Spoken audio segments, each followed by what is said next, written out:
উচ্চ সুদহার ও জ্বালানি সংকটে থমকে আছে বেসরকারি বিনিয়োগ। ঋণ প্রবৃদ্ধি তলানিতে, বিনিয়োগ না বাড়লে ধস নামবে কর্মসংস্থানে বলছেন বিশ্লেষকরা।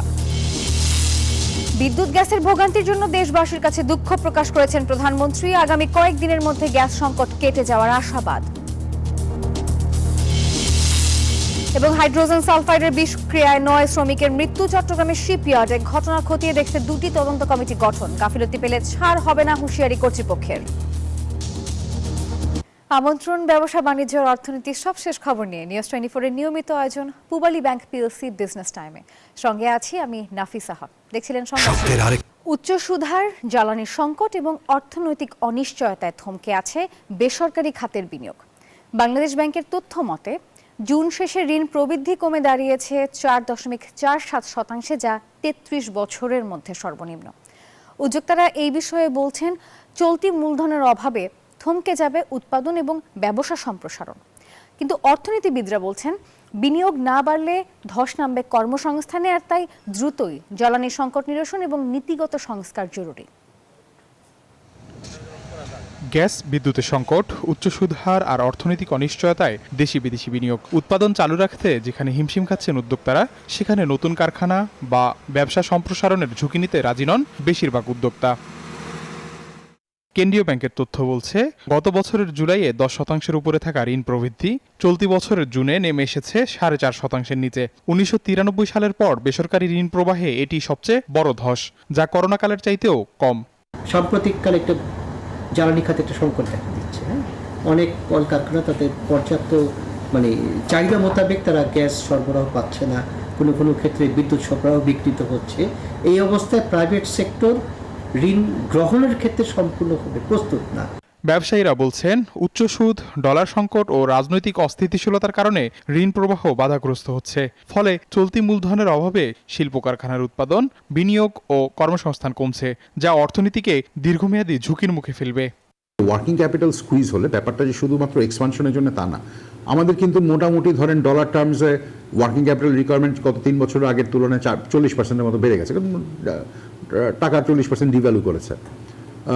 এখন এই অবস্থায় যদি ওয়ার্কিং ক্যাপিটাল না পাওয়া যায়, তখন আসলে অপারেশন ছোট করে নিয়ে আসা ছাড়া কোনো অপশন থাকবে না। প্রায় 6 লাখ কোটি টাকার রেকর্ড খেলাপি ঋণের চাপে সতর্ক অবস্থানে রয়েছে তফসিলি ব্যাংকগুলো। বিশ্লেষকরা বলছেন, ঝুঁকিপূর্ণ বড় শিল্প ঋণের পরিবর্তে ব্যাংকগুলো এখন ট্রেজারি বিল ও এসএমই খাতে ঋণ দিতেই বেশি আস্থা রাখছে।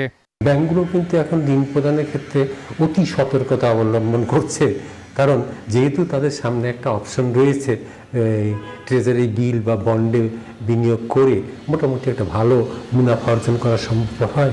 কাজেই তারা কোনোভাবেই আর অতিরিক্ত অনিশ্চয়তা বা রিস্কটা নিতে আগ্রহী হচ্ছে না। বিনিয়োগের খরার প্রভাব পড়ছে কর্মসংস্থানেও। তাই অর্থনীতির গতি ফেরাতে জ্বালানি ও বিনিয়োগ সংক্রান্ত সমস্যার দ্রুত সমাধান এবং নীতিগত সংস্কার জরুরি বলছেন অর্থনীতিবিদরা। আবি আব্দুল্লাহ, নিউজ 24, ঢাকা। বিদ্যুৎ ও গ্যাসের ভোগান্তির জন্য দেশবাসীর কাছে দুঃখ প্রকাশ করেছেন প্রধানমন্ত্রী তারেক রহমান। আগামী কয়েকদিনের মধ্যেই গ্যাস সংকট কেটে যাওয়ার আশাবাদ ব্যক্ত করেছেন তিনি। বিকেলে রাজধানীর মহাখালীতে বেগম খালেদা জিয়ার জন্মদিনে অনুদান বিতরণ ও দোয়া মাহফিল অনুষ্ঠানে সরকার প্রধান এসব কথা বলেন। আরও বলেন, 3য় গ্যাস টার্মিনাল বানানোর চেষ্টা চলছে। সংকট সমাধানে চীন ও মালয়েশিয়ার সাথেও কথা হয়েছে। বিগত সরকার দেশের অর্থনীতিকে ধ্বংসস্তূপে পরিণত করেছিল, নতুন সরকার দেশকে গড়তে কাজ করে যাচ্ছে বলে জানান প্রধানমন্ত্রী।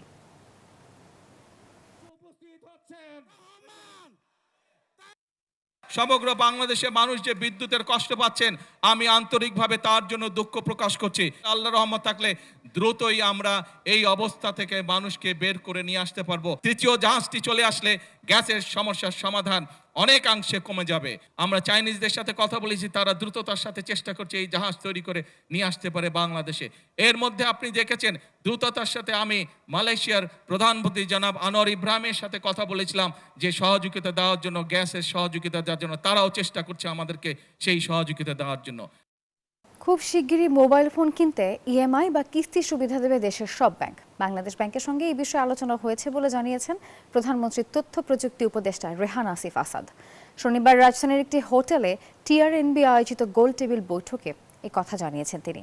অনুষ্ঠানে বিটিআরসি চেয়ারম্যান জানান, স্পেকট্রামের দাম নির্ধারণে এখন থেকে বৈজ্ঞানিক গবেষণাকে ভিত্তি ধরা হবে। প্রধান অতিথির বক্তব্যে রেহান আসাদ বলেন, সিম ট্যাক্স প্রত্যাহারের সুবিধা গ্রাহকরা কতটুকু পাচ্ছেন তার জবাব অপারেটরদেরকেই দিতে হবে। We approve that. So from now, not now, from last week going forward, that all commercial bank and the government bank can do EMI on the mobile phone. বাণিজ্য ও শিল্প মন্ত্রী খন্দকার আব্দুল মুক্তাদির বলেছেন, জ্বালানি সংকটের চ্যালেঞ্জ স্পষ্ট। এই পরিস্থিতি থেকে উত্তরণের জন্য অবকাঠামো তৈরি করে এর থেকে বের হওয়ার জন্য যতটুকু সময় প্রয়োজন সেই সময় দিতে হবে। দুপুরে সিলেটে এই অঞ্চলের কৃষি উন্নয়ন প্রকল্পের আওতায় জেলা পর্যায়ে বার্ষিক কর্মপরিকল্পনা প্রণয়ন ও মূল্যায়ন বিষয়ক কর্মশালায় এ মন্তব্য করেন তিনি। এ সময় মন্ত্রী আরও বলেন, অর্থনৈতিক অগ্রগতির জন্য বিনিয়োগ দরকার। সেক্ষেত্রে জ্বালানি পরিস্থিতি স্বাভাবিক করার প্রচেষ্টা সরকারের রয়েছে, আর তাই মালয়েশিয়া থেকে এলএনজি আমদানির চেষ্টা করে যাচ্ছে সরকার। ইন্ডাস্ট্রিগুলি সাফার করছে, বাসা বাড়িতে স্বাভাবিক জীবনযাত্রা ব্যাহত হচ্ছে, এর প্রত্যেকটা কথাই সঠিক, এখানে কোনো ভুল নাই। কিন্তু যে পরিস্থিতিটা আমরা পেয়েছি সেটা উত্তরাধিকার সূত্র পেয়েছি। আগামী 2 বছর পরে তো ইনশাল্লাহ স্বাভাবিক হবেই, কিন্তু এই 2 বছরের মধ্যে আউট অফ দি বক্স কোনো কিছু করা যায় কিনা, মানে প্রচলিত ধ্যান ধারণার বাইরে গিয়েও কিছু করা যায় কিনা সেই জন্য সরকার কাজ করছে। অতিরিক্ত হাইড্রোজেন সালফাইডের বিষক্রিয়ায় 9 শ্রমিকের প্রাণ গেছে চট্টগ্রামের জাহাজ ভাঙা কারখানায়। শুক্রবারের এই ঘটনার বিস্তারিত খতিয়ে দেখতে 2টি তদন্ত কমিটি করেছে শিল্প মন্ত্রণালয় এবং জেলা প্রশাসন। কারো গাফিলতি পেলে ছাড় দেওয়া হবে না বলে হুঁশিয়ারি দিয়েছে কর্তৃপক্ষ। এদিকে নিহতদের পরিবারে চলছে শোকের মাতম। সীতাকুণ্ডের ভাটিয়ারিতে ফেদ্দু শিপইয়ার্ডে গ্যাস বিষক্রিয়ায় নিহত হন 9 জন। তাদের মধ্যে ছিলেন এই নারী সন্তানও। ঘটনাস্থল পরিদর্শন করেছেন শিল্প মন্ত্রণালয়ের সচিব। জানান, শিল্প মন্ত্রণালয় 11 সদস্যের এবং জেলা প্রশাসন 9 সদস্যের আলাদা তদন্ত কমিটি করেছে। ঘাটতি না হলে তো অবশ্যই অ্যাক্সিডেন্ট হতো না। এখন নিরাপত্তা সংক্রান্ত ঘাটতি নাকি সংক্রান্ত ঘাটতি নাকি নিছকই অ্যাক্সিডেন্ট, সেটা আমরা তদন্ত সাপেক্ষে দেখতে হবে। যে জাহাজটিতে মাত্রাতিরিক্ত হাইড্রোজেন সালফাইডের উপস্থিতি পেয়েছে বিস্ফোরক অধিদপ্তর ও ফায়ার সার্ভিস। এখন যেটা যে জিনিসটা ঘটছে বা দুর্ঘটনা ঘটছে সেটা হাইড্রোজেন সালফাইডের লিকেজের কারণে এই দুর্ঘটনা ঘটছে। পেশাগত নিরাপত্তা নিশ্চিত না করায় প্রতিষ্ঠানটির বিরুদ্ধে মাসখানেক আগেও মামলা করেছিল কলকারখানা ও প্রতিষ্ঠান পরিদর্শন অধিদপ্তর। এখন মালিকপক্ষ বলছে এবারের ঘটনা নিছক দুর্ঘটনা। আপনার দেখেন, কালকে যেটা হয়েছে সেটা হলো দৈব ঘটনা। আর নিরাপত্তার ব্যাপারে আমাদের প্রতিষ্ঠান আপনার ওয়ার্ল্ড মডেল।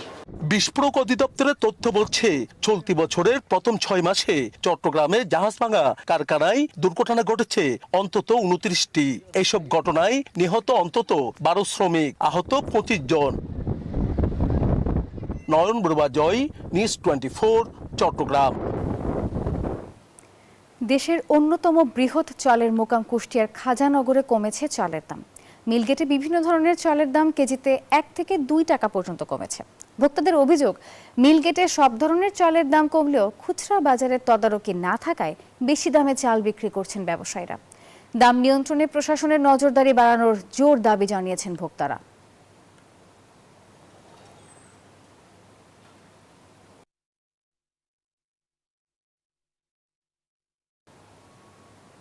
চীনের রাজধানী বেইজিং এখন হিউম্যানয়েড রোবট উন্নয়নের অন্যতম প্রধান কেন্দ্র। মানব জীবনের নানা কাজে সহায়তা করতে এসব রোবটকে বাস্তব পরিবেশে কাজের উপযোগী করে তুলতে বিশেষ প্রশিক্ষণ চলছে। মানুষের কাছে সহজ মনে হলেও জুতোর ফিতা বাঁধার মতো কাজ রোবটদের জন্য সবচেয়ে কঠিন। এই দক্ষতা শেখাতে বারবার প্রদর্শনের মাধ্যমে প্রশিক্ষণ দেওয়া হয়। রাজধানী বেইজিং এ রোবট স্কুলের ভেতরে বাস্তব কাজের জন্য হিউম্যানিয়েট রোবটদের প্রশিক্ষণ দেওয়া হচ্ছে। আমি আমাদের রোবট স্কুলের সবচেয়ে সহজ এবং মৌলিক কাজ শেখাচ্ছি, যাতে এটি প্রকৃত কাজের সময় নানা ধরনের প্যাকেজ চিনতে ও সামলাতে পারে। রোবট স্কুলে রয়েছে বেসিক ও অ্যাডভান্সড 2 ধরনের কোর্স। গৃহস্থলীর কাজ প্রশিক্ষণে গুরুত্বপূর্ণ অংশ। বিছানা গুছানো, জিনিসপত্র নির্দিষ্ট স্থানে রাখা, এসব কাজ শেখাতে তথ্য সংগ্রাহকেরা বিশেষ ক্যামেরা সংযুক্ত ডিভাইস ব্যবহার করেন। মাথায় পড়ার মতো একটা ডেটা ক্যাপচার ডিভাইস পড়ে আছে। এতে 6টি ক্যামেরা লাগানো আছে এবং আমরা কাজের মধ্যে লেপ ভাঁজ করার ডেটা সংগ্রহ করার মতো কাজে অন্তর্ভুক্ত। ইতিমধ্যে অনেক হিউম্যানিটেরিয়ান রোবট বাড়ি ও নার্সিংহোমে কাজ শুরু করেছে। ভবিষ্যতে রান্নাঘর, হোটেল, বিমানবন্দর ও রেল স্টেশনের মতো কর্মব্যস্ত স্থানে একঘেয়ে ও শ্রমসাধ্য কাজের বড় অংশই রোবট সামলাবে বলে আশা করছেন সংশ্লিষ্টরা। চন্দ্রানী চন্দ্রা, নিউজ 24। এই ছিল পূবালী ব্যাংক পিএলসি বিজনেস টাইমের এখনকার আয়োজনে। পুরো আয়োজনের সঙ্গে থাকার জন্য ধন্যবাদ সবাইকে।